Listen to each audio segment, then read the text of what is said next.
Yeah, of course. We'll continue chapter 7. I'm not necessarily in a rush to finish it tonight, especially if it's just the three of us. We can just sort of go at whatever pace we want, and I don't want too many people to miss too much of it. But again, it's a slow going chapter as it is. Was I'm Risa gonna there start from last the week? yeah. Sorry, I wasn't there last week. Was Risa there last week? Risa was here last week. Yeah, Oh, so then you but can't I do. was gonna say we could do. I was thinking we could do a quick, just read through the first 10. We did the first 10 psukim.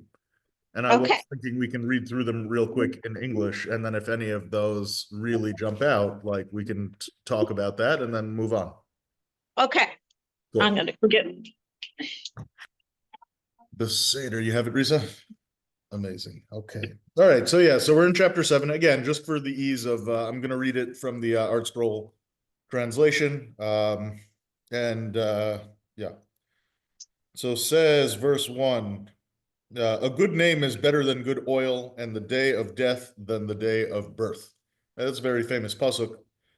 It's nice, and I mean the Hebrew is very poetic. Tov Shem Yishem and Tov V'yom Hamavis Miyom Hivaldo. Um, it is better to go to the house of mourning than to go to a house of feasting, for that is the end of all man, and the living should take it to heart. Right, so those kind of go together. Day of death better than day of birth, and similarly better to go to a house of mourning than to go to a house of feasting. A couple of just quick approaches to why day of death is better. On a very basic level, before the day of death, we're liable to sin and to do the wrong thing, and by the day of death, that'll no longer be part of our reality. What do we have? Yeah, the Rashbam says, day of death, you can no longer blemish your name, right? Once it's the day of death, the good name that someone hopefully has by then is good. And it's evocative of Hillel, who says, "Don't trust yourself until the day you die." And then Pasuk 2, which said it's better to go to the house of mourning, right? Part of that is because it's good to be aware, right? It says, better to go to house of mourning than a house of feasting, for that is the end of all man, right? Because all of us will get there someday. And the Chazal and many ancient Lahavdil, many ancient like philosophers and theologians agreed, but the Chazal were for sure into this, that it's important to remember that it's important to remember the day of our death, right? We say in Pirkei Avos, do tshuva one day before your death, and of course, who could ever know what one day before their death is? But good. Again, I think I'm going to go through these quickly, and then we can go back and talk about any one of them specifically. Grief is better than gaiety, for through a sad countenance the heart is improved. Rashi, I think, said that when you see the scowl of a chacham, what does he say? Is it Rashi over there? Basically, it'll give a certain amount of musar. Yeah, okay, yeah. Through the sadness of the face, the heart will be improved. Rashi says that the scowl might produce needed musar. And interestingly enough, I don't know, Shammai says in Pirkei Avos, Shammai says, be sure to greet everyone with a pleasant countenance, the savor panim yafos. So this might be a little bit in opposition to that. The thoughts of the wise, verse 4, the thoughts of the wise turn to the house of mourning, but the thoughts of a fool to the house of feasting. 5, it's better to listen to the rebuke of a wise man than for one to listen to the song of fools, right? Song of fools might be pretty, but the substance is in the rebuke of a wise person, even though rebuke is often ugly. And of course, lamaisa, we have to be very careful with rebuke, but it has a certain depth and a certain role in a certain place. For like the crackling of thorns under a pot, so is the laughter of the fool, and this too is futility. For oppression makes the wise foolish, and a gift corrupts the heart. I like this one a lot because oppression makes the wise foolish.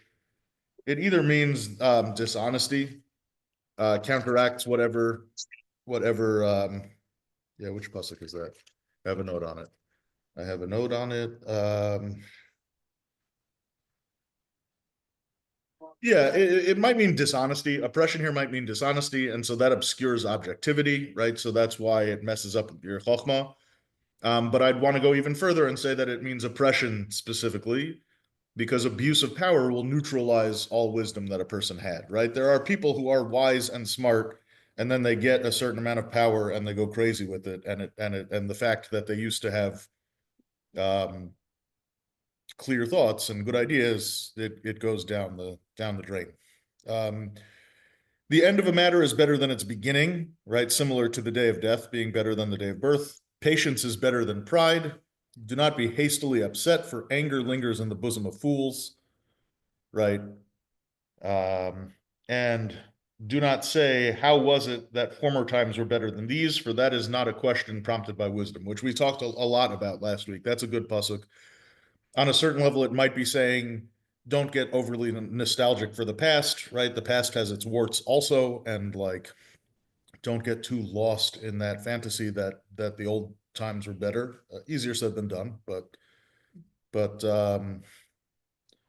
that's one way to look at it. And then another interesting interpretation that I saw for this pasuk is that it's more related to the previous one, right? Don't be hastily upset. Um, in this context, do not say, how was it that former times were better than these? One way to read that is that when one gets very upset very quickly, they'll quickly lament, oh, yesterday was so good. How could today be so bad? So that's another way to understand this verse. Okay, thoughts, questions, comments on that big old chunk of Kohelet? Well, you got me thinking specifically about what you said about power, but I Okay, don't see that word in this for oppression makes the wise foolish. what do you have there? That's what I have. I don't see the word power anywhere. Now I'm using an art Oh, scroll oh, translation, same as you. yeah, okay. So where I'm getting that from is the implication here is that it's the wise person doing the oppression. And in order to do oppression, you have to have power. Power is a necessary power over someone is a necessary ingredient in oppression, I think. That's where I'm getting that. But why would a wise person come to oppress? You'd think that like that's the whole reason you'd entrust a wise person to have power because they wouldn't use it to oppress. But I could see it being a hard thing, but I just wondered like you know that famous story. I think this a lot. The Rabbi Nachman story about the prince who thought he was a rooster.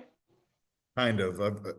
It's a I'm not super famous, familiar with it, but I know it's one of his big stories. yeah, that he the guy went under the table and pretended like he was a rooster or anyway, it's like the opposite of a delusion of grandeur. Like Okay. like if you meet somebody with a delusion of grandeur, it's somebody who really feels small, so they have to make themselves big.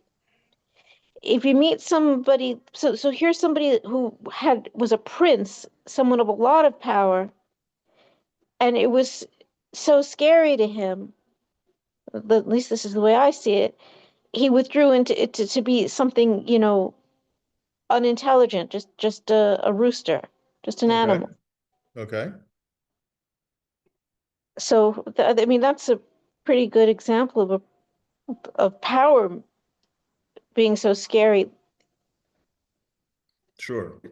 That's for sure. So how are we applying that here to this verse? Well, I would simply say if you're on if the power oppression makes the wise foolish. I just it's different. I don't Okay. Okay. to see it as it seems like two different things. Like it would seem to me that's like sort of the power. I can see power making the wise foolish, and then they oppress. Right. That's how I'm reading it. But okay. Okay. But that's fine. It sounds like you don't like that reading so much. No, I do. That makes sense to me, but it Okay. just doesn't look like it doesn't seem it just doesn't seem the same as the way they translated it, but The way are do you see it more as oppression being thrust upon the wise person? well, Because I think there would be an interesting discussion there also, right? well, That it the depends wise, on sorry, yeah, please on go the ahead. Hebrew. And I don't know Hebrew well enough to say. The Hebrew is beautifully ambiguous. Uh-huh. I mean, I would argue that it parallels, how does grammar work?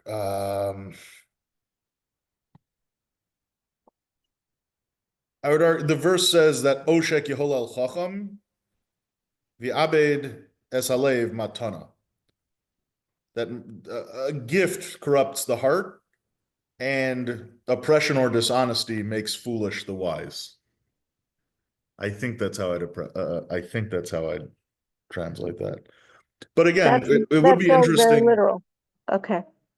I mean, it is interesting to think about this as oppression drives wise people crazy also, right? Like, I mean, um, the nature of oppression is such that someone who's undergoing it also has trouble thinking clearly and seeing the world in a wise way. I mean, it can stir up um, frustrations that can get in the way of what would otherwise be wiser thinking. So I definitely think it works that way also. Yes, that's true.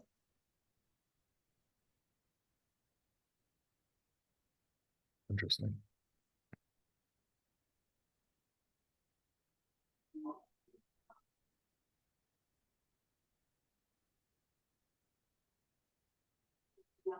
Well, you could keep going. I certainly into the earlier stuff about Yeah, yeah. Did any of but, those jump out also? well, it's just that I think it's absolutely true. And I think that the current situation that we're going through is a lot of that from October 7th on, Yeah, that it to be faced with that much death and hatred, it made a whole lot of people get really serious. yeah. That's true. That's true. It certainly has a way of bringing people to make certain decisions and calculations and sort of take certain things more seriously. Yeah. And there's certainly a lot more unity amongst Okay. I mean, sometimes it falls apart. I was there October 7th, and like a couple of days afterward, Yeah. there was some news that, or there was some reason to fear that there were going to be food shortages. Okay. So like everybody ran out to the supermarket, and there were these enormously long lines. And like this is one of the things that impressed me so much is like people were so polite to each other because everyone was so shaken up. Yeah. They talk about New York post 9/11 also, of the way that tragedy can kind of do that. Being polite in Israel, it's a big deal. It's a big deal. And of course it was everybody in Israel, everybody knows somebody who was affected directly. And so yeah, so that sounds like that did engender a certain kind of achdus and a certain kind of care for the other. I like to think it's still going on. Like one of my favorite things to do these days is to watch videos. There's this guy, I forget his name. His first name is Duvi. I can't remember his last name, but he's sort of like got like a Make-A-Wish Foundation, except although he did actually the two of the released hostages, two of the women went and sang for kids in the cancer ward. Like everybody who is giving back in some way or other.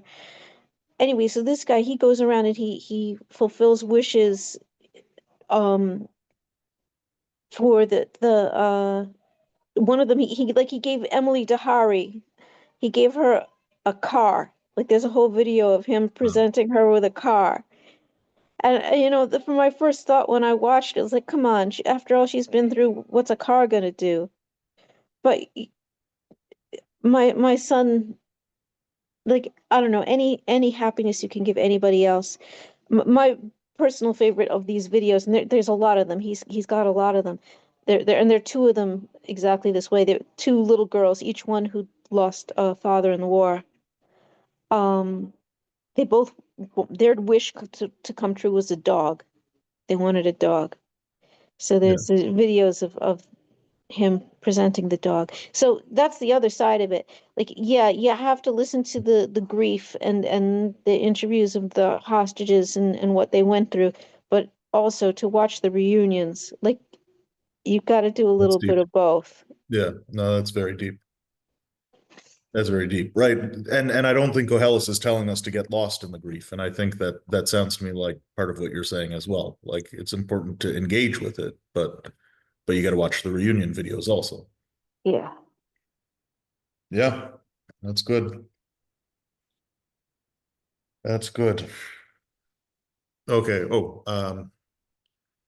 Mr. Gersh. Okay, hold on. Oh, Jonathan's. Yep. Reb Gersh, welcome. Welcome. We're about to start Pasuk 11 in the seventh chapter of Koheles. Oh, thank you, thank you. Okay, so let's see. Let's see what we've got. Says verse 11, Tova Chochma im Nachala, v'yoiser leroe hashamesh. So wisdom is good with an inheritance and a boon to those who see the sun. Did I have notes on this one? Not really. Okay. Um, yeah. Wisdom is good with inheritance, and it's and even more so to someone who sees the sun. Ki b'tzel ha'chochma b'tzel ha'kosef. For to sit in the shelter of wisdom is to sit in the shelter of money.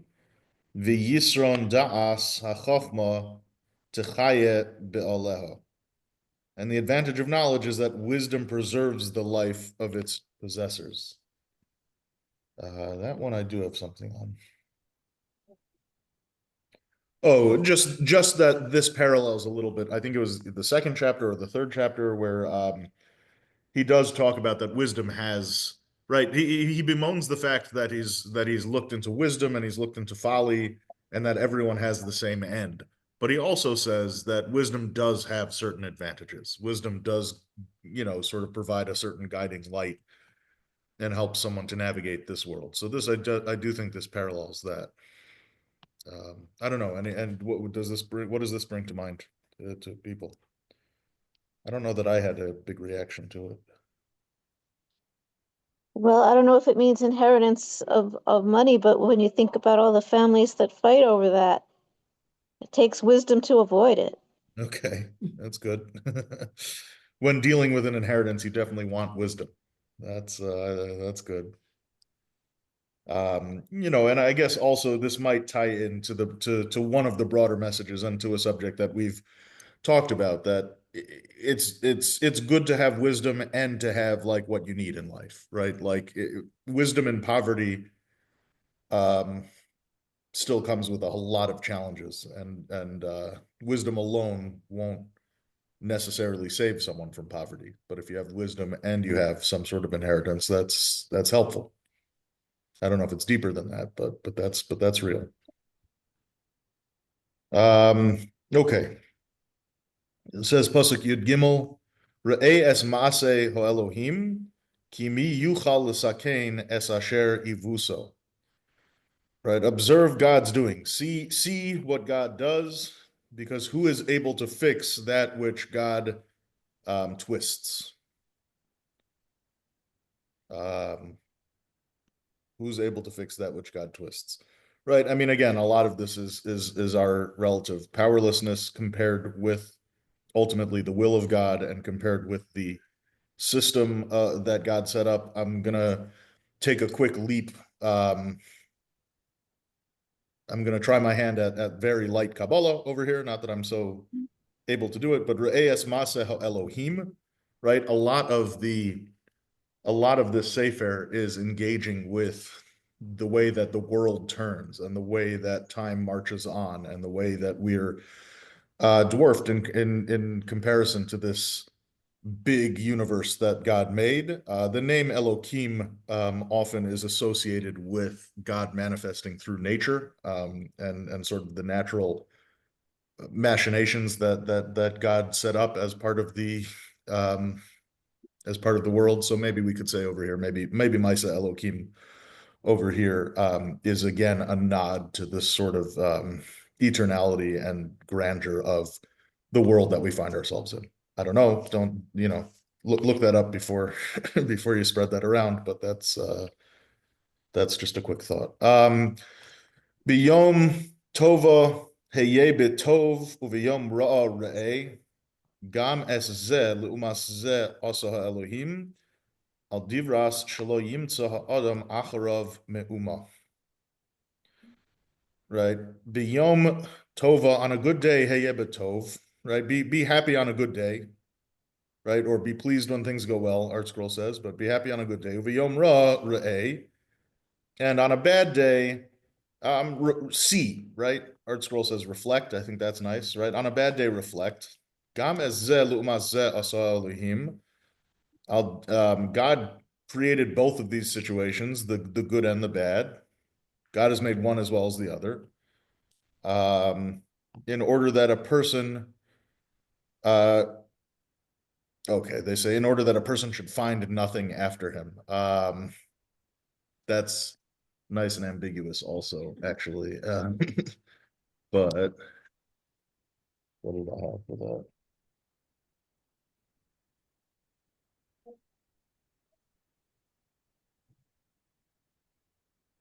Okay, yeah, I think on a simple level, right? This cycle of good and bad, right? We all have this in our lives. Our lives are a constant cycle that we have good days, we have bad days. And it keeps us guessing. That's how I understood that no man should find nothing after him, meaning like we don't know what comes next, basically. It keeps us guessing and it prevents us from knowing the future, right? Be careful. Tomorrow might not be so good, even though today was great. Or just because today is kind of rotten, we don't know. Tomorrow might be better. And that's what we always hope for sure. But it keeps us guessing. Where are we holding? Okay, we could do a few more psukim. Yeah. Any thoughts or questions before we keep going? Okay, so let's do a few more psukim. We've got a few more minutes. Es hakol ro'isi bimei hevli. Right, I've seen everything in my short life. Yesh tzadik oved b'tzidko. There is a righteous person who is lost despite their righteousness or in their state of righteousness. V'yesh rasha, and there's also an evil person, ma'arich bira'oso, who continues on even in their evil ways. I think this is a fancy way, basically, of saying that there are good people who die, and there are bad people who keep going longer than we'd expect. A little theodicy, a little classic religious tension here. And then he says some really interesting psukim. We'll probably come back to these again next week, but let's see them. Al tihi tzadik harbe, val tischakam yoser, lama tishomen. Don't be overly righteous, and don't be overly wise. Why should, how do they say tishomen? Why be left desolate? Okay. Why should you lose out? Al tirsha harbe, don't be exceedingly evil. The al tihi sahol, or be too much of a fool.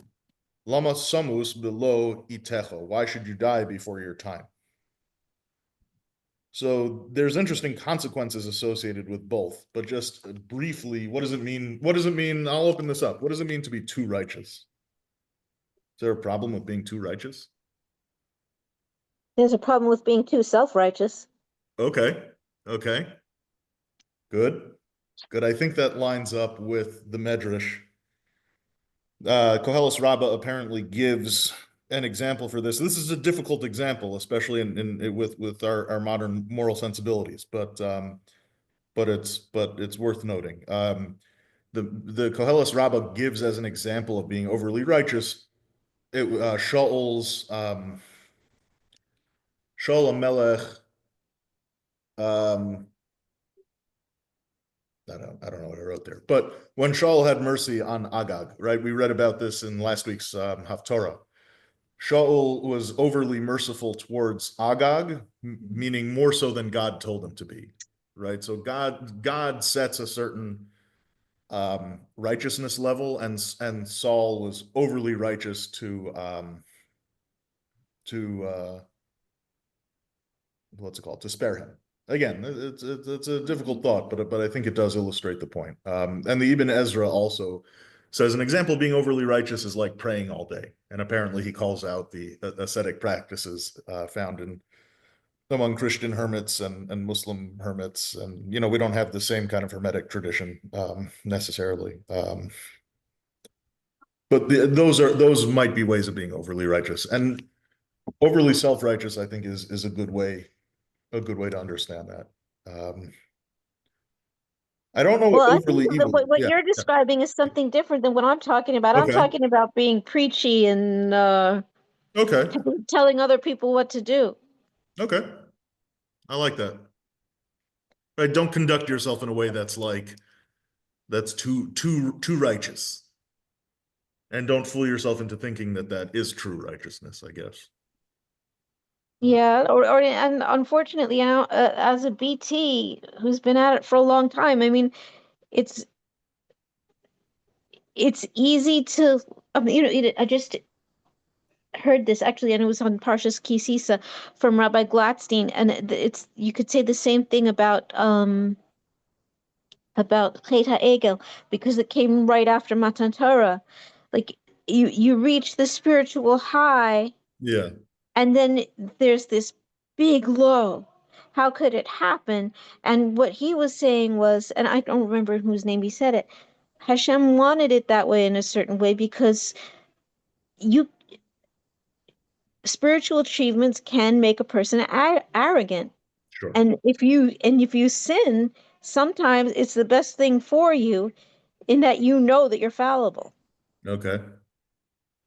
That's that's good. That's scary, but that's deep, and I think that's very true. Um, I think it's very true. It's easy for us to forget that we're human beings sometimes, especially I don't know, in my experience as a Baal Tshuva, that definitely rings true.